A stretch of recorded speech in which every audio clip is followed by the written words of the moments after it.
Kartik private company में sales manager था। उसके माता पिता, पत्नी मीरा, बहन राधा और 2 बच्चे हैं। एक दिन मीरा कहती है, कार्तिक, बच्चों के स्कूल में एनुअल फंक्शन के लिए 2000 जमा करने पड़ेंगे। अरे अभी कुछ दिन पहले ही तो 10,000 जमा किए थे ना। हाँ, वो तो फीस और प्रोजेक्ट के पैसे जमा किए थे। अभी तो अगले महीने एडमिशन फीस और किताबों के पैसे भी जमा करवाने पड़ेंगे। 40 से 50,000 का खर्चा है। मीरा, इतनी तो सैलरी भी नहीं है मेरी, अब चलेगा। तो मैं क्या करूं? बच्चे को सरकारी स्कूल में डाल दूं? मीरा, तुम जानती हो ना, मैं मुश्किल से 35 से 40,000 ही कमा पाता हूँ। इस घर के खर्चे दिन ब दिन बढ़ते जा रहे हैं, थोड़ा कंट्रोल करो ना। क्या खाना और कपड़े पहनना भी बंद कर दूं? मैं ऐसा नहीं कह रहा हूँ मीरा। तुम जानती हो राधा का भी पोस्ट ग्रेजुएशन पूरा होने वाला है। घर के खर्चों के साथ उसकी शादी की जिम्मेदारी भी उठानी है। मेरे बच्चों की पढ़ाई से ज्यादा इम्पोर्टेंट राधा की शादी है, तो करो जो मन में आए। मैं बोझ लेव के साथ अपने मायके चली जाती हूँ, तुम्हारी सारी मुसीबतें ही खत्म हो जाएगी। मीरा, मुझसे बहस मत करो। सुबह सुबह ऑफिस जाने के टाइम पर ही कलेश करके दिन मत खराब करो। इतना बोलकर कार्तिक वहां से चला जाता है। तभी, कार्तिक बेटा, ऑफिस जा रहे हो? मेरी दवाइयाँ लेते आना। और बेटा, बिजली का भी बिल 2 महीने से जमा नहीं हुआ, इसे भी आज जमा करवा देना। जी पिताजी, लाइए बिजली का बिल। 4,600 रुपए बिजली का बिल आया है।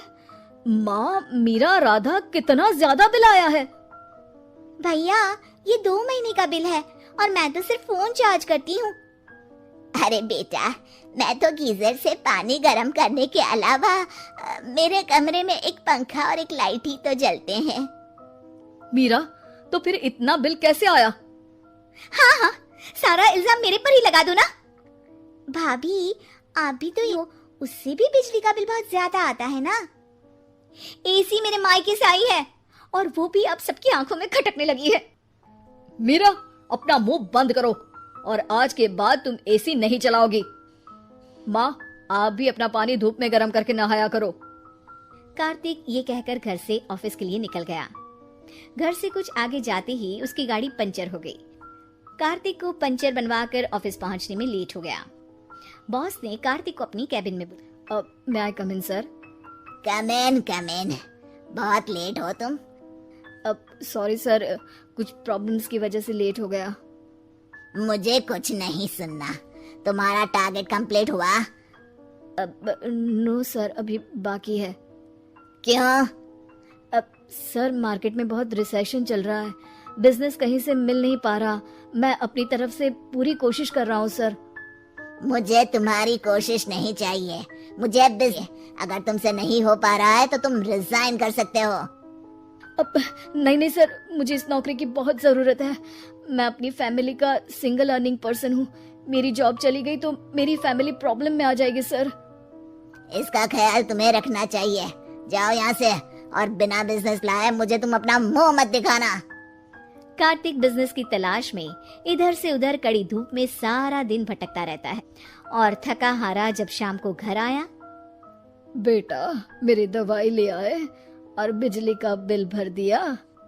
अब दवाई लाना भूल गया पिताजी, और बिजली का बिल जल्दी भर दूंगा। पर बेटा, याद से भर देना, वरना बिजली वाले बिजली काट कर चले जाएंगे। लीजिए पानी। बच्चों के एनुअल फंक्शन के लिए स्कूल में जमा करने वाले पैसे लेकर आए? अभी सैलरी नहीं आई है मेरा, और अकाउंट में ज्यादा पैसे भी नहीं बचे हैं। तो क्या बच्चों को स्कूल भेजना बंद कर दूं? बच्चे एनुअल फंक्शन नहीं अटेंड करेंगे तो कोई पहाड़ नहीं टूट पड़ेगा। और अब तुम मेरा दिमाग खाना बंद करो। अरे, आप मुझ पर क्यों चिल्ला रहे हैं? कार्तिक गुस्से में घर से बाहर चला जाता है। अब मीरा रोने लगती है। भाभी, आप रोइए मत, टेंशन लेने से कुछ नहीं होगा। पर राधा, घर के भी खर्चे हैं। कार्तिक के गुस्सा करने से घर के खर्चे नहीं पूरे होंगे। पर मीरा, लड़ाई करने से भी कोई समाधान नहीं मिलेगा, उल्टा घर का माहौल ही खराब होगा। पर मुझे लगता है हमें भी घर के खर्चों में हाथ बढ़ाना चाहिए। मुझे योगा सेंटर में जॉब का ऑफर मिला है, मैं कल से ही जॉब ज्वाइन कर लूंगी। वैसे तो मुझे भी सिलाई आती है, मैं भी लोगों के कपड़े सिलना शुरू कर देती हूँ। हाँ बेटा, मैं भी तुम्हारा घर के कामों में हाथ बटा दिया करूंगी। और काज बटन लगाकर सिलाई करने में करूंगी। मीरा, मैं तुम्हारे बच्चों के साथ मोहल्ले के बच्चों को भी ट्यूशन पढ़ाऊंगा। इसी बहाने मेरा टाइम पास भी हो जाएगा। इस तरह से अब घर के सभी सदस्यों के सहयोग से पैसों की समस्या दूर हो गई और सब खुश रहने लगे। इससे हमें सबक मिलता है कि एकता में कितनी ताकत होती है। कंचन के बेटे ऋषि की शादी कहीं नहीं हो रही थी। एक तो ऋषि मोटा, ऊपर से कमाई भी कोई खास नहीं। लेकिन कंचन को तो शौक था मॉडर्न बहू लाने का, और उसे एक दिन ऐसी लड़की मिल भी जाती है। हमें तो आपका ऋषि बहुत पसंद है, लेकिन मैं आपको साफ साफ बता देती हूँ, मेरी बेटी के शौक थोड़े से अलग है बहन जी। अरे बहन, हमें सब पसंद है। आपकी प्रियंका जैसी लड़की की तलाश मुझे कब से थी। जींस पहनकर अंग्रेजी में गिटर पिटर बोला करे। अरे बहन, जरा सुन तो लो, मेरी बेटी के शौक क्या क्या है। अरे नहीं नहीं बहन, बस लड़की को देख लिया तो सब कुछ देख लिया। आप ना शादी की तैयारी करो, और वो जरा सामान की लिस्ट भी दी है ना मैंने। हाँ बहन जी, सारा सामान शादी से एक दिन पहले ही आपके दरवाजे आ जाएगा। मजा आ गया, मजा आ गया। अब तो बस आप शादी की तैयारी करो। प्रियंका के माता पिता के जाने के बाद कंचन का पति उससे कहता है, अरे भाग्यवान, तुम तो कुछ ज्यादा ही जल्दी दिखा रही थी शादी की। अरे बोलने तो देती, लड़की की माँ क्या बोलना चाह रही थी। अरे आप चुप रहिए जी, कुछ पता भी है आपको, बस मुफ्त में बोले जा रहे हैं। मेरी दोस्त शशि की बहू देखी, लंबी पतली और पढ़ी लिखी, हजारों में कमाई और संस्कारी भी। अरे पर जब वो मेरी बहू देखेगी तो जल भुन जाएगी। लेकिन तुम तो शादी ऋषि के लिए कर रही हो ना, या शशि के लिए? तुम्हारा लड़का कुछ कमाता भी नहीं है और शरीर भी भगवान की दुआ से फूलता ही जा रहा है। फिर बोले आप हैं? फिर बोले आप? मैंने कहा ना, प्रियंका जैसी जींस पहनकर अंग्रेजी झाड़ने वाली बहू किस्मत वालों को ही मिलती है। चुप रहिए आप। पति के लाख कहने पर भी कंचन ऋषि की शादी प्रियंका से करवा देती है। लेकिन प्रियंका जैसे ही घर में आती है, वैसे ही जोर जोर से चिल्लाकर नाचने लगती है। आज मेरे यार की शादी है, आज मेरे यार की शादी है। अरे नाचो मां नाचो। आज मेरे यार की शादी है। कंचन, उसका पति और ऋषि ये देखकर हैरान रह जाते हैं। लग रहा है बहू को शादी की बड़ी खुशी है। हाँ हाँ, बहू क्यों नहीं, हम भी नाचेंगे। अरे नाचो नाचो जी, मुंह क्या देख रहे हो, चलो चलो नाचो, बहू कह रही है। कंचन ये कहकर प्रियंका के साथ नाचने लगती है। ऋषि और उसके पिता वहां से चले जाते हैं। अगले दिन कंचन अपनी सहेलियों को प्रियंका से मिलवाने के लिए घर बुलाती है, जहाँ शशि भी आती है। अरे शशि, कैसी हो? मैं ना तुम्हें प्रियंका से मिलवाती हूँ। अरे सच में बहुत ही एडवांस सोच की लड़की है। कितने मॉडर्न ख्यालात है उसके, पता है तुम्हें? अरे हाँ कंचन, जरूर। बच्चों की शादी अच्छी ही होनी चाहिए। और वैसे भी तुझे तो शुरू से ही ऊंचे ख्याल की बहू चाहिए थी।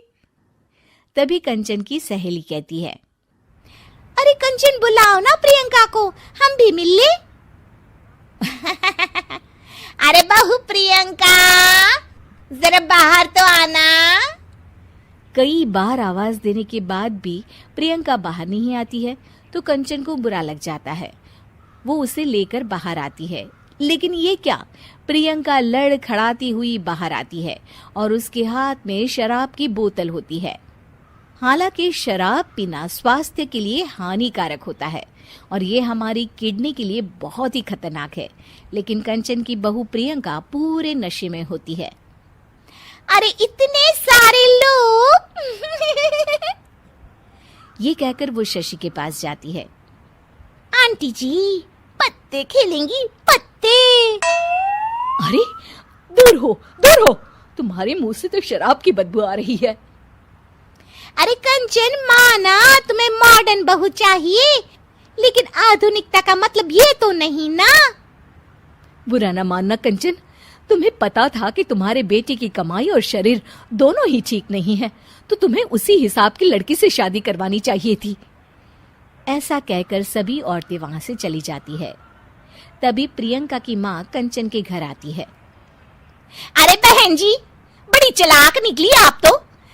बिना बताए अपनी पियक्कड़ बेटी मेरे लायक बेटे के गले में बांध दी। आय हाय, बड़ी आई बिना बताए। उस दिन जब मैं ये बात बता रही थी तो तुम तो सुनने को भी तैयार नहीं थी। अब भुगतो तुम। ये कहकर वो वहां से वापस चली जाती है। सबके जाने के बाद कंचन अपना सर पकड़ लेती है। हाय रे, आधुनिकता की अंधी दौड़ में मैं अपनी संस्कृति ही भूल बैठी थी। अब तो राम ही बचाए मुझे।